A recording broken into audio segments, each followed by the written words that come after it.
예, 잘 오셨습니다. 오늘부터 이제 신앙 인물 탐구라는 주제를 가지고 1년 동안 인물별로 이제 성경을 함께 다루려고 합니다. 책은 이런 책이 있습니다. 인물별 성경 연구라는 책이 있거든요. 이 두란노 출판사에서 나온 건데, 여기는 이제 52명의 인물을 선별해서 한 주씩 해서 1년 동안 할 수 있게끔 이제 성경 공부 교재를 만들어 놓은 거고요. 저희는 이 책을 기반으로 하되 여기에서 조금 빠진 분들이 있지 않나, 저희 교역자들끼리 앉아서 이야기하면서 이분이 들어갔으면 이 정도 사람도 같이 다루었으면 좋겠다 해서 조금 더 구약만 40명, 그리고 또 신약 인물 20여 명, 그리고 또 이제 우리의 신앙의 선배들의 이야기, 그렇게 해서 아마 지금부터 시작하면 내년까지 계속, 올해 한 해는 구약 편을 가지고 하게 될 것 같고요. 그리고 내년에는 신약을 하고, 그리고 신앙 위인들까지 하면 아마 내년까지 이어질 것 같습니다. 그래서 우리가 뭐 성경 본문을 가지고 혹은 성경의 장이나 절을 가지고 이제 이야기를 했다고 하면, 이번에는 조금 더 인물을 중심으로 이렇게 한 명씩 한 명씩 다루게 될 예정입니다.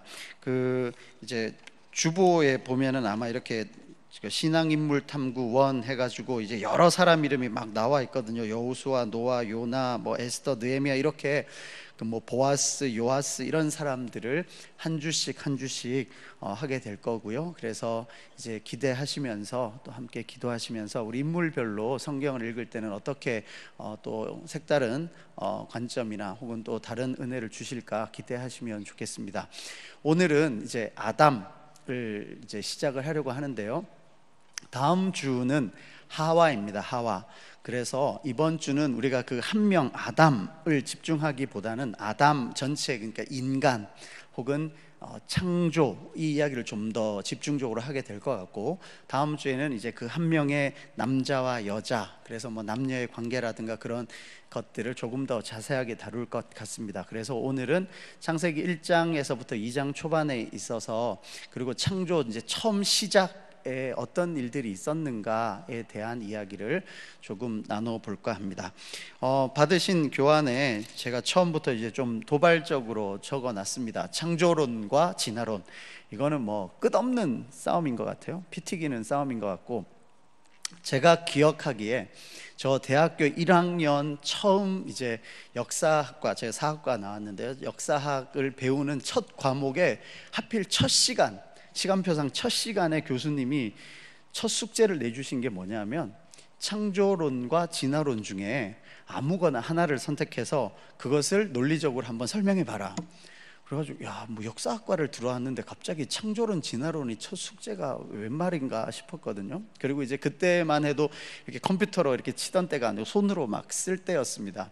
그래서 이제 친구들하고 이제 서로 좀 약간 서먹서먹한 사람들끼리 막 창조론, 진화론 책 몇 권 뭐 들고 와가지고 읽고, 서로 뭐 그거 가지고 이야기도 하고 써가기도 하고, 그러다가 이제 하나 웃겼던 이제 이야기가 하나 있어요. 그냥 웃자고 하나 이야기하는 겁니다. 이제 막 하다가 그 약간 이게 생김새가 이제 우리가 흔히 표현하면 진화가 덜 된 애 같다, 뭐 이렇게 그런 얼굴들이 있잖아요. 그런 얼굴들이.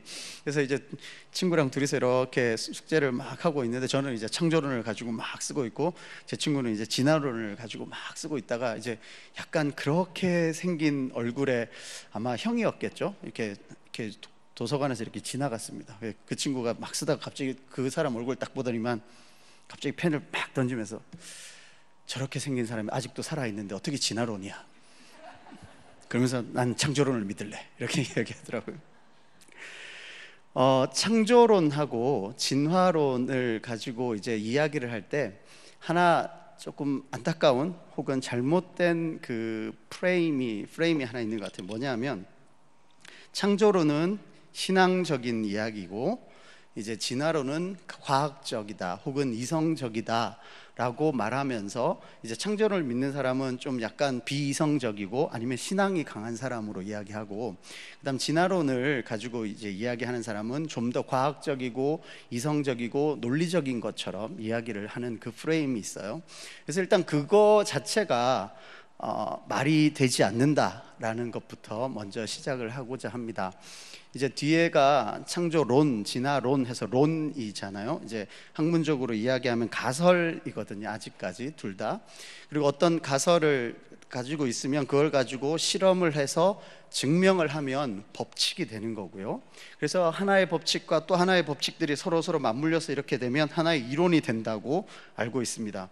이런 거는 이제 저희 담임 목사님 더 잘 아시겠죠? 그죠? 이제 뭐 가설이 있고 또 법칙이 있고 이론이 있고 막 그렇게 될 텐데, 진화론이나 창조론이나 일단 기본적으로 실험을 해서 증명할 수 있는 건 아니잖아요. 그죠? 그리고 진화론을 믿는다고 이야기하고 창조론을 믿는다고 이야기합니다. 다시 말해 둘 다 신앙의 대상이지 하나는 이성적인 거고 하나는 비이성적인 거다라는 그 틀 자체가 잘못됐어요. 그렇게 비교할 수가 없습니다. 진화론도 그 사람들이 믿어요. 진화론이라고.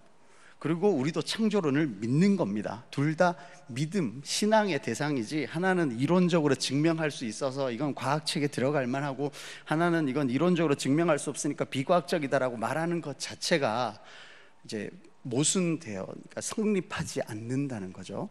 그래서 창조론과 진화론을 가지고 서로 이제 목에 핏대 세우는 거는 다 자기의 믿음을 가지고 신앙을 가지고 이야기하는 거지, 어느 한쪽에서 이성적으로 혹은 과학적으로 증명이 돼버리면 더 이상 뭐 싸울 필요가 없는 거죠.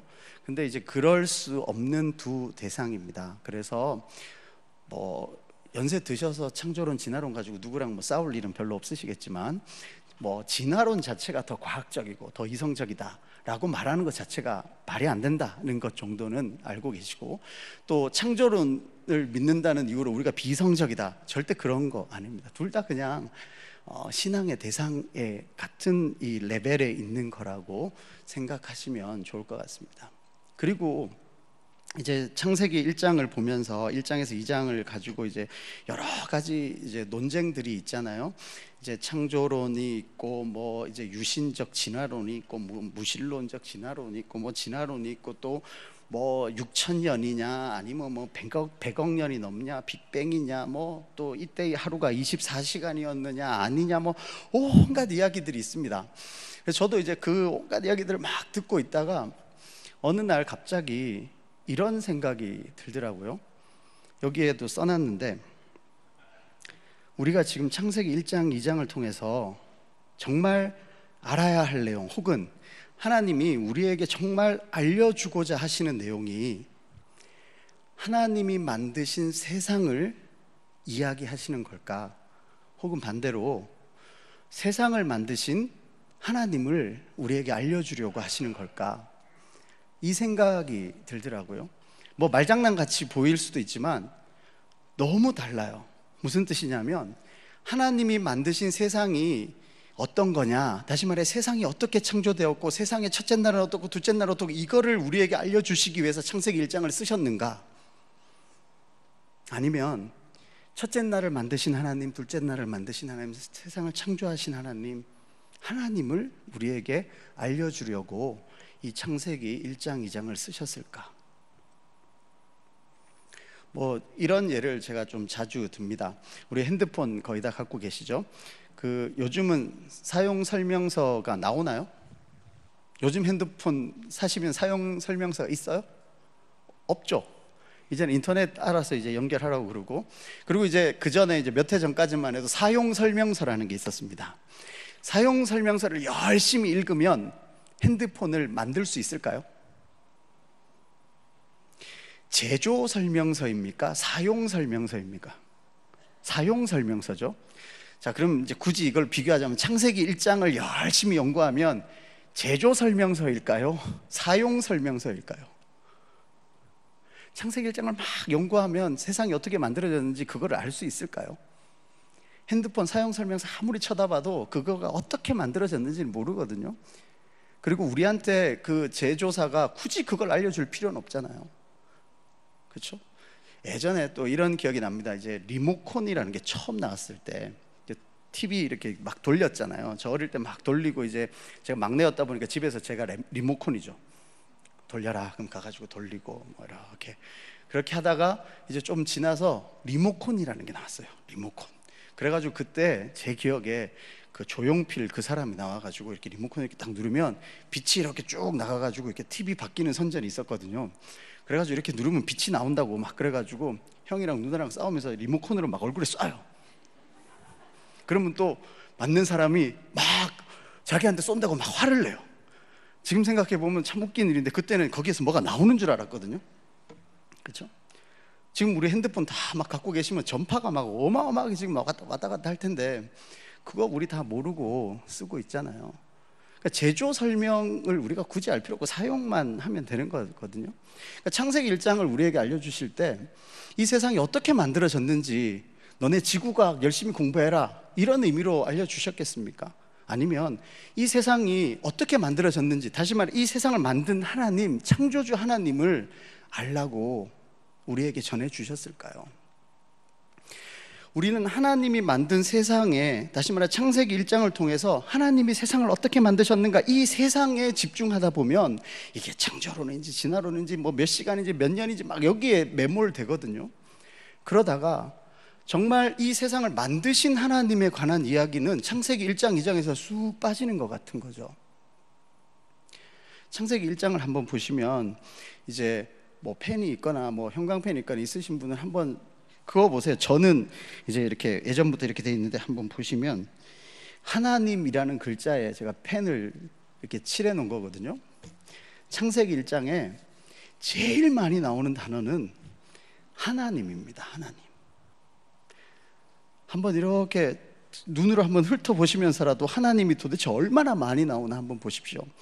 1절에도 하나님, 2절에도 하나님, 3절도 하나님, 4절도 하나님, 5절, 6절, 7절, 8절, 9절, 10절, 11, 12, 13 13절 빼고 한 절씩 다 나오죠. 하나님이 14절, 16절, 17, 18, 20, 21 어떻습니까? 창세기 1장에 제일 많이 나오는 단어는 하나님입니다. 하나님. 하나님이 만드신 세상을 설명하는 게 아니라 세상을 만드신 하나님, 그것을 우리에게 알려주고자 하는 거거든요. 우리가 창세기를 이야기할 때 이제 모세오경이라고 이제 이야기한다면 최소한 지금부터 한 3,500, 4,000년 전에 이제 모세가 썼다라고 이야기가 된단 말이에요. 자, 창세기를 처음 썼을 때 모세가 그럼 이스라엘 백성들에게 이 창세기를 이제 알려줘요. 혹은 모세가 하나님으로부터 직접 뭐 받아서 썼는지 어떤지 모르지만, 자, 4,000년 전 사람의 과학 그 지식으로 빅뱅 이론이 뭔지 뭐 그런 거 전혀 모르잖아요. 4,000년 전에 유목민들이 알아먹을 만큼 써야죠. 그리고 또 4,000년 지나고 과학자들도 듣고 알아먹을 만큼 써야 되지 않을까요?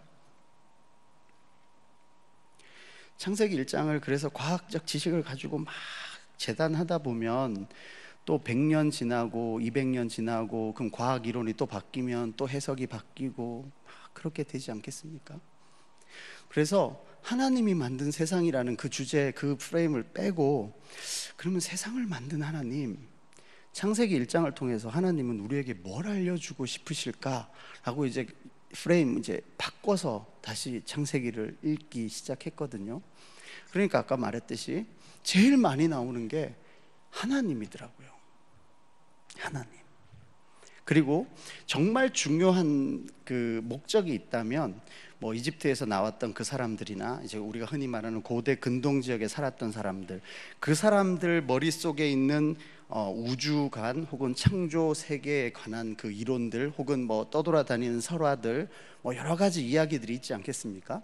그것과 이것이 뭐가 다른지, 왜 다른지, 그게 더 중요하지 않을까 생각이 됩니다.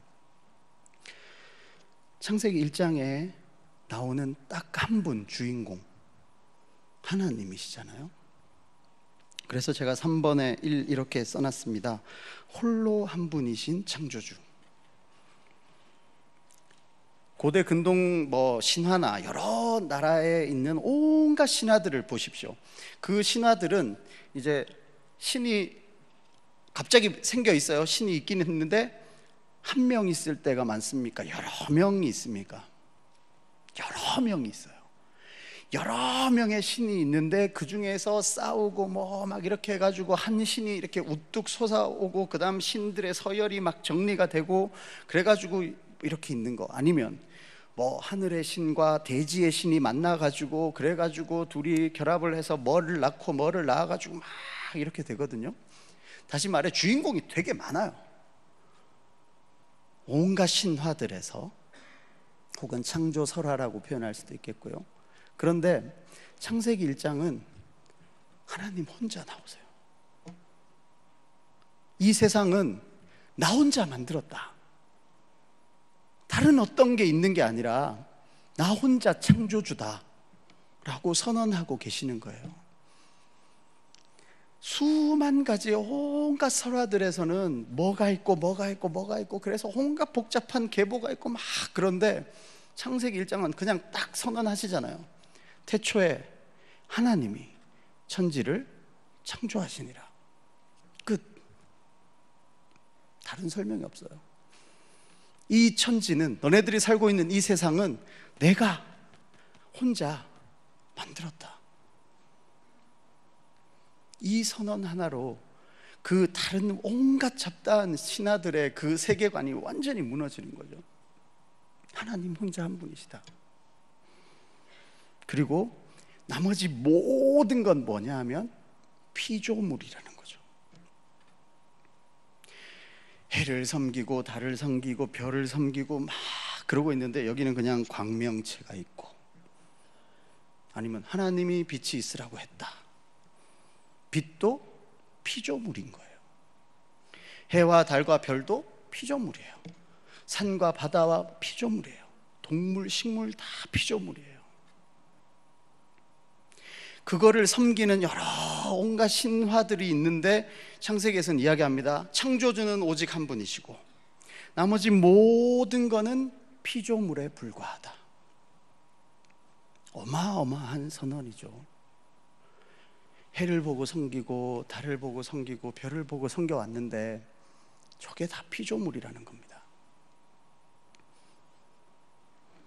그리고 또 다른 신에서는 이렇게 이야기하잖아요. 선한 신이 있었다, 또 악한 신이 있다. 그래서 선한과 악한 신의 대결이 있고, 그래서 선한 신이 이기고 혹은 악한 신이 지고 뭐 이렇게 해서 세상이 좋았다가 안 좋았다가 좋았다 안 좋았다가 막 그런 이야기들이 있단 말이에요. 그런 거 없다. 악한 신 그런 거 없다. 나 하나, 하나님 한 분만 계신다 라는 이야기를 하고 있습니다. 그래서 이 창세기를 쭉 읽어 나가실 때, 와, 이 하나님이 보이면 정말 좋을 것 같아요. 세상을 보지 말고요, 천지를 보지 말고, 천지를 창조하신 하나님, 그리고 나머지 모든 건 피조물에 불과하다는 거죠. 그리고 이제 또 다른 신화에서는 그렇잖아요. 신과 신의 대립이 있고 뭐 막 하다가 우연히 인간이 생기거나, 혹은 귀찮은 존재로 생기거나, 혹은 신의 모든 노동을 대신하기 위해서 인간이 생겨요. 그리고 그 인간은 신들을 섬깁니다. 그렇죠? 그래서 인간이 신을 섬겨야 신이 높아져요. 그리고 거기에 거의 모든 신화에서는 어떤 인간 집단이 어떤 신들을 섬기느냐에 따라 위계 혹은 서열이 결정이 되거든요.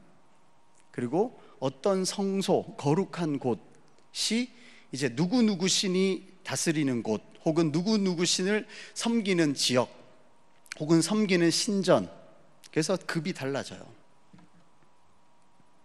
그래서 성전과 성전, 혹은 이쪽 민족과 이쪽 민족이 싸우면은, 만약에 이쪽이 이기면은 이쪽이 섬기는 신이 이기는 거거든요. 그냥 뭐 쉽게 이야기하면 이렇습니다. 우리나라에 이제 단군 신화가 있잖아요. 단군 신화. 이제 그걸 이제 동물을 섬기는 걸 토템 신앙이라고 하는데, 단군 신화를 이제 역사적으로 이야기하면 이렇습니다. 곰을 섬기던 부족이 있었고, 그 다음에 호랑이를 섬기던 부족이 이렇게 둘이 있었어요. 이렇게 둘이 살고 있는데 어느 날 자기는 하늘의 백성이라고 하는 부족이 내려옵니다. 그렇게 내려와서 두 부족들 중에 곰을 섬기는 부족의 딸하고 뭐 추장 딸인지 이쪽하고 혼인을 맺으면서 여기하고 연합체를 이루고 여기를 눌러요. 그 이야기를 이제 지금 우리로 하면은 막 이제 어떻게 이제 똑같이 이런 식으로 설명을 할지 몰라도 그때 당시는 이제 모든 게 신적으로 해석이 되니까 이제 곰과 호랑이와 하늘에서 내려오고 뭐 쑥하고 마늘 먹고 막 그런 이야기 하죠. 우리 참 마늘 좋아하나 봐요, 그죠? 그때부터 지금까지 마늘을 저희 막 이렇게 삼겹살 이렇게 먹을 때 외국 친구들이 보면 깜짝 놀라요. 쌈장 만들 때 마늘 들어갔는데, 된장 만들 때도 마늘이 들어갔는데, 구울 때도 마늘을 굽더니만 또 쌈을 쌀 때 또 마늘을 먹냐고. 너네 마늘을 왜 이렇게 많이 먹냐고 그래요. 수천 년 전부터 마늘 좋아했나 봐요. 그 이야기들이 다 들어가서 단군 신화라는 게 만들어지는 거거든요. 그렇게 이제 신화를 만드는 거죠. 뭐 그렇게 멀리 안 가도 됩니다. 우리 요즘 유행가 가사는 막 직설적으로 막 뭐 좋아하네 어쩌네 막 이렇게 이야기하잖아요. 근데 한 30년 40년 전 가사를 이렇게 보면 이게 무슨 의미일까? 되게 이렇게 애매하게, 거기다 더 가면 뭐 내 마음은 호수요 그대 뭐 호수고 뭐 그대 잠들고 뭐 달빛에 뭐가 비추고 이게 무슨 소린가 하거든요. 지금은 막 완전히 대놓고 막 이야기하잖아요. 그런 것처럼 수천 년 전에 이제 정치나 이런 것들을 설명할 때 그런 신적인 이야기들이 들어가는 거예요. 그렇게 신들이 살아가는, 신들이 모든 거를 이렇게 주인공처럼 살아가는 세상, 거기에 조연 혹은 엑스트라처럼 사는 인간들이라고 생각했단 말이에요. 그런데 창세기 성경에서 말하는 인간은 하나님의 형상대로, 하나님의 모양대로 가장 특별하게 만들어진 존재다. 이것도 어마어마한 선언이죠. 그때 고대 근동의 온갖 잡다한 이야기에서는 인간은 별 존재가 아니에요. 그냥 이렇게 노동하는 혹은 시끄러운 존재, 아니면 제일 잘해봤자 어떤 신을 섬기느냐에 따라 이제 자기가 좀 올라가는 뭐 그 정도죠. 지금도 우리 그렇잖아요. 뭐 삼성 다닌다고 우와 그리고 뭐 어디 처음 들어보는 회사 다니는 뭐야 이제 이렇게 되는 것처럼 어느 신을 섬긴다 그래가지고 어느 신전이 더 높고 뭐 그거가 이제 최고의 그 뭐랄까 서열을 매기는 기준이었거든요. 근데 그런 거 다 없고 오직 한 분이신 하나님, 그리고 특별하게 그 하나님의 형상과 모양을 따라 특별하게 지어진 존재인 인간, 그리고 그 인간에게 생육하고 번성하고 땅에 충만해서 만들어진 모든 피조물을 다스려라. 그전에는 자연을 못 이기겠거든요. 지금도 우리 자연재해, 천재 뭐 이러면은 그거는 이제 보험도 안 되지 않습니까? 안 되는 거 어쩔 수 없다 그러면. 근데 수천 년 전, 수만 년 전 사람들은 그 자연의 힘에 완전히 압도돼서 살았거든요. 그리고 보이지도 않는 어떤 신적인 존재들에 의해서 뭔가 잘 안 되면 다 그쪽으로 돌리면서 살았거든요. 근데 아니다. 홀로 하나인 나 여호와 하나님이 이 세상을 다 창조했고 나머지 모든 건 피조물에 불과하고, 근데 그 피조물 중에 가장 특별한 존재는 내 형상을 따라 내가 특별히 만든 너네들이다. 너네들이 이 다른 피조물들을 정복하고 다스리면서 살아가라. 이 창세기에서 우리가 놓치고 있는 이야기들은 어쩌면 이런 이야기들이 아닐까 생각합니다. 그래서 뭐 창조론이 뭐냐, 진화론이 뭐냐, 뭐 신이 어쨌냐, 뭐 고대 그리스 로마 신화 뭐 외우는 애들이 있고 막 그건 그냥 이제 드라마 주인공이랑 마찬가지고요. 지금 이제 우리가 드라마 보면은 이제 주인공 있고 뭐 이렇게 있고 갑자기 또 삼촌이 나타났다가 갑자기 사생아가 막 나타났다가 그러지 않습니까? 그거가 이제 3000년 전 버전으로 하면은 이제 그리스 로마 신화인 거예요. 어떤 사람이 요만큼의 이야기를 가지고 하다가 그 다음 작가가 그럼 여기 아들이 태어날 거고 여기는 딸이 태어나고 막 이렇게 해서 점점 이야기가 점점 이렇게 만들어지는 거예요. 그걸 뭐 열심히 외우려고 하는 것 같은데, 물론 문학을 하는 사람이면 필요할 수 있겠습니다만, 홀로 한 분이신 하나님, 한 분 창조주, 그리고 나머지 모든 건 그냥 피조물. 근데 그 중에서 하나님의 형상과 모양대로 만들어진 특별한 존재인 우리들. 그래서 아담, 이 말은 이제 사람, 어떤 성경 번역에는 사람, 사람아 이렇게 번역되기도 합니다. 이제 아담 해서 뭐 히브리어로 제가 잘 모르지만 뭐 이제 그 자음만 이렇게 있을 때니까 이응 디귿이라고 할 수 있겠죠. 우리로 하면 아담아 뭐 이렇게 해서 불다, 흙이다 뭐 이렇게 이야기합니다. 비슷하게는 에돔 있습니다. 에돔 이응 디귿으로 되어 있는. 그래서 이제 에서, 붉은 뭐 이런 것도 같은 뜻인데요.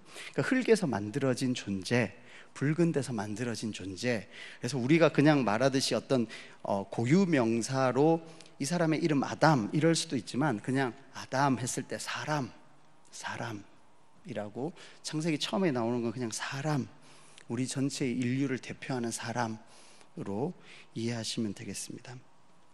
그리고 이제 창세기의 이제 1장에서 2장으로 넘어갈 때 또 중요한 것 중에 하나가, 마지막에 이제 2장 1절에 안식하는 부분이 나오거든요. 천지와 만물을 이렇게 다 만드시고 마지막에 안식하셨다. 특별히 2장 2절에 하나님이 그가 하시던 일을 일곱째 날에 마치시니, 이제 이 단어 때문에 이제 유대인들이 안식을 이야기할 때 아주 중요하게 취급합니다. 뭐냐 하면, 하나님이 여섯째 날에 그 창조를 다 마치시고 일곱째 날에 아무것도 안 하셨느냐, 혹은 2장 2절처럼 일곱째 날에 마치시니, 그러니까 그가 하시던 일을 일곱째 날에 마치셨단 말은 일곱째 날도 뭔가 하시는 일이 있었다, 어떤 계획 속에 있다라고 해석을 할 수가 있겠죠. 그래서 그 안식까지 포함이 돼서 창조의 한 서클이 끝나는 거다. 안식도 하나님이 만드신 것이다. 그리고 이제 다른 것들은 다시 이제 일곱째 날이 지났는데 그 다음 날이 돌아오면 또 해, 달, 별 만들고 막 짐승, 채소 만드는 거, 그런 거 없잖아요. 근데 다시 7일이 돌아오면 또 안식을 하고, 또 그 다음 7일이 되면 또 안식을 하고, 안식일을 거룩하게 기억하고 기념하고 지켜야 되는 그 서클이 남아있는 거, 이것은 정말 중요하다라고 해서 이제 유대인들은 안식일에 많은 의미를 부여합니다. 그래서 그 안식도 창조의 그 서클 중에 하나, 그 시간표 중에 하나다라고 이야기할 때 2장 2절을 이야기하기도 합니다. 그래서 그 안식을 우리가 이제 지금은 우리가 주일로 이제 지키는데, 지난 금요일에도 잠시 언급했지만, 우리가 이 안식, 이 쉬는 것, 이것을 함께 이제 1일부터 쭉 이어졌고 마지막에 이 창조의 한 서클 중에 들어가는 안식이라고 한다면, 그렇다면 우리는 이 안식을 제대로 누려야만 하지 않나. 그것이 우리 인간들 또 창조 세계의 가장 중요한 것이 아닌가. 심지어 가나안 땅을 이야기할 때도 희년을 이야기하고 7년에 한 번 쉬어야 되고, 그래서 그 땅을 쉬게 해야 된다, 뭐 이런 개념이 나오는 것처럼 말이죠. 물론 또 그거는 아닙니다. 우리가 그렇게 그런 예가 있잖아요. 뭐 50분 동안 이제 도끼질을 막 나무를 열심히 하고 10분 쉬면서 차라리 이제 도끼를 갈고 다시 일을 하면 훨씬 더 일을 잘할 수 있으니까 쉬는 게 중요하다, 이제 이렇게 이야기하거든요. 근데 그것조차도 이제 효율을 이야기하는 거예요. 뭐냐 하면 더 잘 일하기 위해서 안식해야 된다. 그렇죠? 안식 자체도 일을 목적으로 두고 해석을 하는 거거든요. 즉 그게 아니라, 다시 말해 하나님이 일곱째 날 쉬신 이유는 더 좋은 창조를 위해서 쉬신 게 아니라는 거죠. 회복하는 거고, 다시 한번 하나님과의 그 영적인 회복의 시간을 이야기한다라고 이야기합니다. 근데 이제 이 시간에 관한 이야기는 1장 1절에서 어쩌면 제일 첫 단어, 한국어 성경에는 제일 첫 단어로 나오는 태초, 여기와 연관이 되어 있습니다. 여러분, 태초 생각해 보신 적이 있으세요? 태초는 뭘까? 호랑이 담배 피던 그땐가? 아니면 옛날, 아주 먼 옛날일까요? 아니면 그보다 더 전이요? 태초의 반대말을 이야기하면 뭘까요? 그죠? 이런 표현이 있습니다. 시간도 창조되었다. 시간이라는 게 창조된 거다. 그 말은 시간이라는 것 자체가 만들어지기 전, 이 전이라는 것도 벌써 시간적 개념이라서 여기에 넣기가 어려운데 우리가 아는 게 그거밖에 없으니까 시간이 만들어지기 전 혹은 시간을 초월한 상태가 태초입니다. 그러면 반대로 영원이 시간을 초월한 상태가 되겠죠. 왜 이 영원을 이야기하냐면요, 우리가 이제 하나님과 함께 영원히 살겠습니다 라고 할 때 그 영원히가 시간이 끝없이 오랫동안 사는 걸까? 아니면 이 시간을 넘어서서, 다시 말해 시간이 창조되기 전인 태초와 같은 상태로 시간을 넘어서게 살아가는 걸까? 찬송가 가사 중에 이제 제가 참 좋아하는 표현이 영원에 잇대어라는 이런 표현이 있잖아요. 영원에 잇댄다. 명확하게 무슨 뜻인지 잘 모르겠지만 되게 멋있는 것 같아요. 영원에 잇대어 사는 삶. 시간을 넘어서서. 이제 굳이 이걸 또 우리가 갖고 있는 예로 갖고 와서 설명하면 이렇게 할 수 있습니다. 정말 지루한 시간이 있잖아요. 우리가 흔히 지루한 시간, 설교 시간 이렇게도 이야기하지만 정말 지루한 시간이 너무너무 안 갈 때가 있어요. 그리고 어떨 때는 시간이 금방 가는 것처럼 느껴질 때가 있습니다.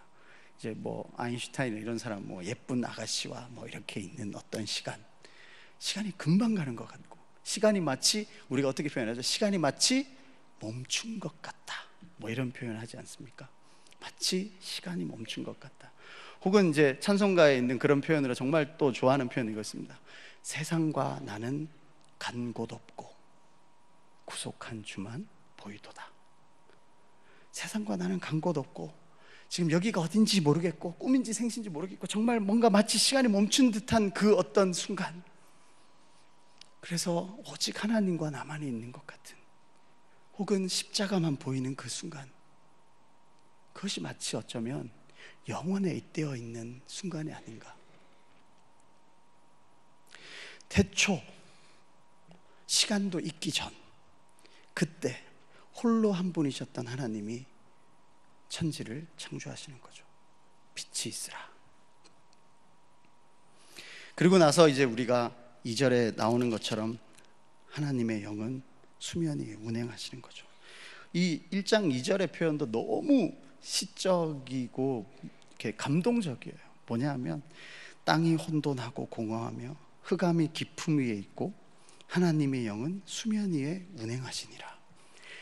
솔직히 형상화 시킬 수도 없고 뭔지 잘 모르겠는데 되게 멋있는 것 같아요. 이제 태초에 하나님이 천지를 창조하시니라, 이건 이제 타이틀이거든요. 이제 타이틀, 태초에 하나님이 천지를 창조하시나, 이건 이제 제목이고, 그 다음 내려옵니다. 땅이 혼돈하고 공허하고 그리고 흑암은 깊음 위에 있고. 흑암이 깊음 위에 있는 게 뭔지 아시겠습니까? 모르겠죠.